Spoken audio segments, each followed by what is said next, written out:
lectures far away. It's already happening. It's already happening. I put it out there to the RNZ music fans about what they would like me to ask you. And actually, the vast majority wanted me to ask you if you could please sing us a funny song. Yeah. Why don't I do that anymore? I used to get asked every time I went on the radio, like, if there's a keyboard in the studio, will you play something? And I'm like, well, yeah, but the trouble with being a comedian is they think, oh, well, just give me a little keyboard or whatever. And it's like, well, if you want me to play, I'll do a session, but it needs to be like proper. I don't mean to be snotty, but you'll have to treat me as if I'm a musician. Let's just pretend for a second, because I was a muso long before I was a comedian. So I'm like, well, if it's a session, we'll do it.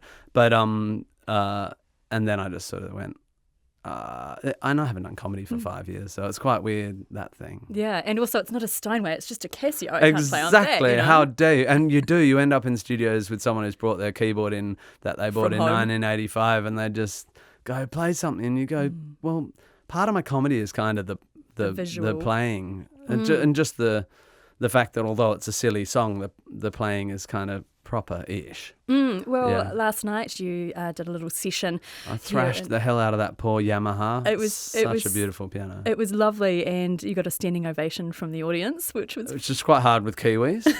very hard to get them up. Very nice. But I was watching you and your facial features, and you're bouncing your legs around, and it is all part of it. It's all part of it. And I love playing, and it's like being able to play the piano is the greatest joy in my life. But it is a sort of it's weird because I treat the piano with contempt a bit. It's not like I'm sort of approaching it with care and stuff. But I've played for so long that it is a sort of extension. It's I'm not really thinking about my hands. I'm really thinking about the text, and I'm making decisions all the time because I don't ever play the same thing twice. Like I'm not playing when I play even something like Rock and Roll Nerd, which I've been playing for 15 years. It's never the same. It's all I have is a set of chords in my head, and it's more like my approach to piano is more like a guitarist plays a guitar. It's like, oh, maybe I'll play it up here today, or maybe I'll play a bit of a run here. It's all negotiable. But if the instrument isn't what the back of my brain, it's all happening not particularly at the front of my mind. And if the instrument doesn't feel like it's meant to feel, like if it's a keyboard or it doesn't have the right weight, or if it's not quite a good piano, or if it's out of tune, I can't do it. It's like that bit that's meant to be almost subconscious becomes at the front of my brain and starts competing with my ability to do the text and to think on my feet and make choices. And so it's a really weird thing. Even though I'm known as a comedian, I'm probably one of the snobbiest musicians around, because I'm like, no, it needs to be a Yamaha C7, and it's ridiculous, but it does it. I can't do it. It goes like a electric short circuit. In Rock and Roll Nerd, you talk about learning to play the piano rather than the guitar. I know, a mistake. Do you want to go back and learn the guitar now, or are you just going to stick with the piano? I play guitar all right. And actually, of course, the guitar is having a weird period of, obviously there's still amazing rock and blues and especially Americana's huge these days in America, but folk and in New Zealand and Australia as well, rootsy music. So that obviously the guitar still plays a huge role, but that having chops, being able to play Stairway, being able to go, no one really cares anymore. In fact, the vast majority of chart-topping music is written and created by people who don't know how to play an instrument at all. It's all loops, and I find it slightly devastating, but also very interesting that we're in an era where music is not really made by what we used to call musicians. And I don't know, I feel a bit sad about that, but I was talking about this. I'm going to drop the biggest name ever with Paul McCartney the other day. Yes. Who's coming to New Zealand. Yes. I should be selling his tickets. And we were talking about that. Like we only, me and Paul, people like Paul need an instrument. They sit down and write a song through before they even approach the studio or a microphone or whatever. But these dudes, they're just like, okay, put a sound down and we'll loop it and see what happens. Freaky. Talking about creating and writing music, you don't read music No. and you don't write music in the traditional way. No. So how do you do that? Well, I mean, it's interesting because the thing that has made pop music this sort of Lego brick form that you sort of piece together digitally is actually also the thing that freed me, because when I was writing music for theatre from the age of 17, and my first one was like 1993.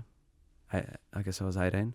And I just played it on the piano, and I guess I recorded it maybe on a tape deck, but mostly I just played it and wrote chords and just remembered it, had to remember everything.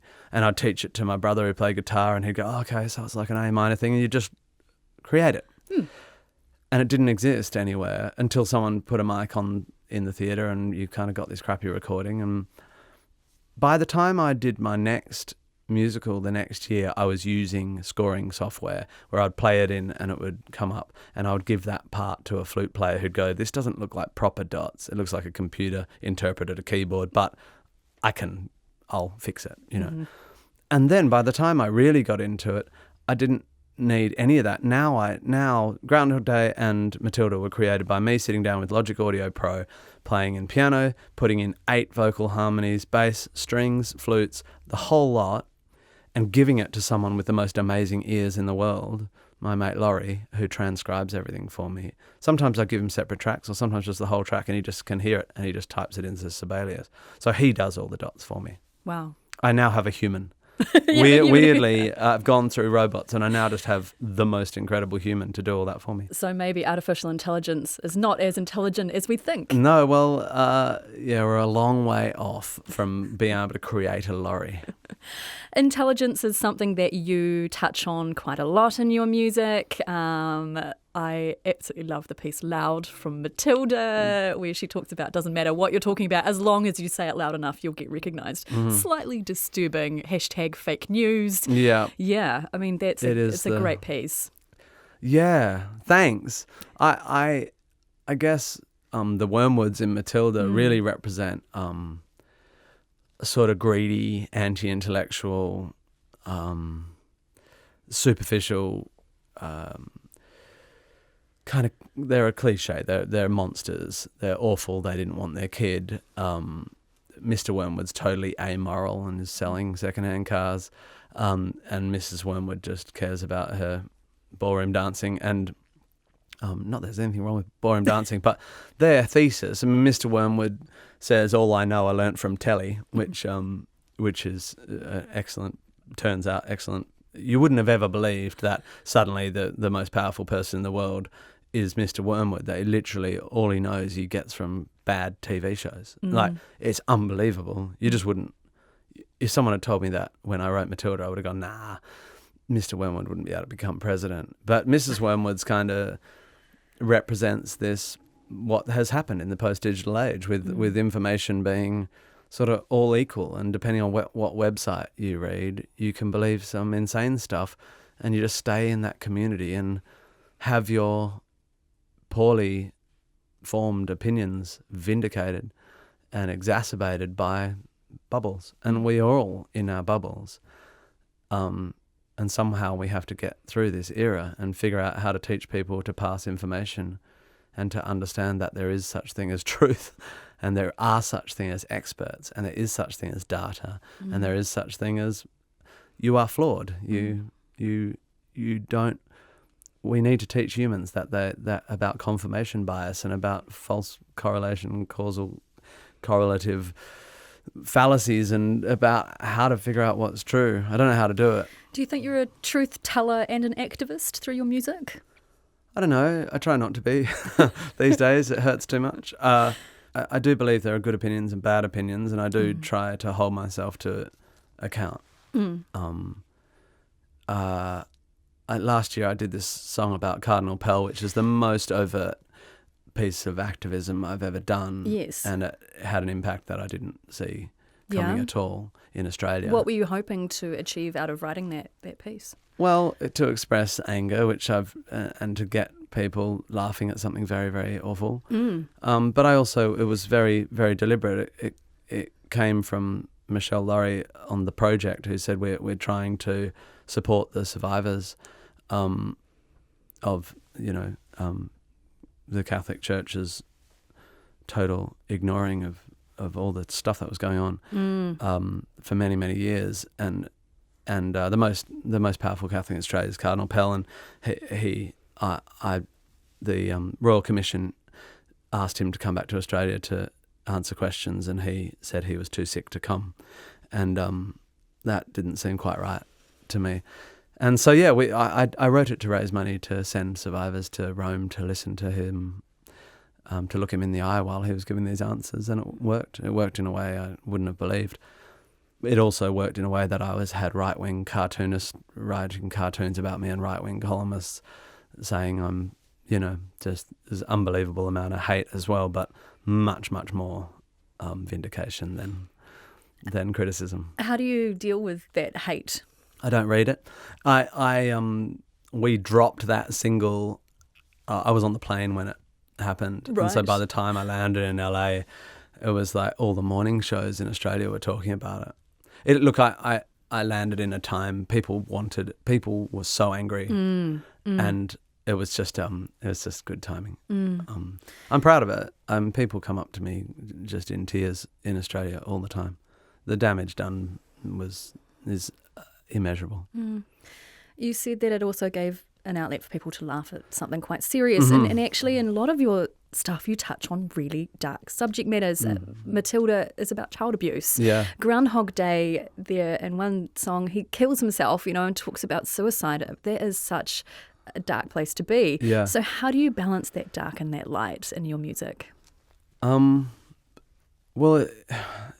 it's always been something that's interested me, and Dahl is the greatest children's author. He comes from the Scandinavian tradition, from the fairy tale tradition of kids locked in cages and put in fires. And I think as a comedian, your job is to find ways to laugh at the things that we're scared of. I write about death a lot and disease, and I have love songs about cancer, and it's hard, and it's harder and harder and harder to not upset anyone. I guess I always upset some people, and that's okay, and I don't feel good about that. I'm not one of those people like, whatever, as long as it gets a laugh, mate. It's like, I'll still get you, PC gone mad. I'm actually super pro PC. I mean, I believe I'm very politically correct, and I believe in political correctness as a force. I believe that one of the great things that's happened in my lifetime is people have started going, oh, there are other people with other voices and other world experiences that we should acknowledge. But it does get harder, and it is one of the reasons I've sort of pulled back from comedy, is because I'm in a position of such privilege now. I always was hugely privileged as a dude and as a white person and as a heterosexual and someone with an education and two parents and all the ways you can be privileged. But now I am privileged by my voice, by the megaphone I have accumulated, and by being financially. I used to be poor and have no audience, and now I'm not as poor and I have a big audience, and I'm very, very aware that I'm no longer a little guy going screaming at the world. Whatever I decide to put out there is from a position of quite high position. So I'm really careful. You're almost about like a it. spokesperson for. Yeah, and I've got to be careful of that, because there's always a victim. I mean, there's no doubt that Catholic people who admire Cardinal Pell felt bullied by my song, and I don't want to be that person. It's just a matter of cost versus benefit. If the cost is I get a whole lot of hate and idiot columnists I don't respect anyway say idiot things that they always say, and I upset some people who are still adherents to the hierarchy of the Australian Catholic Church,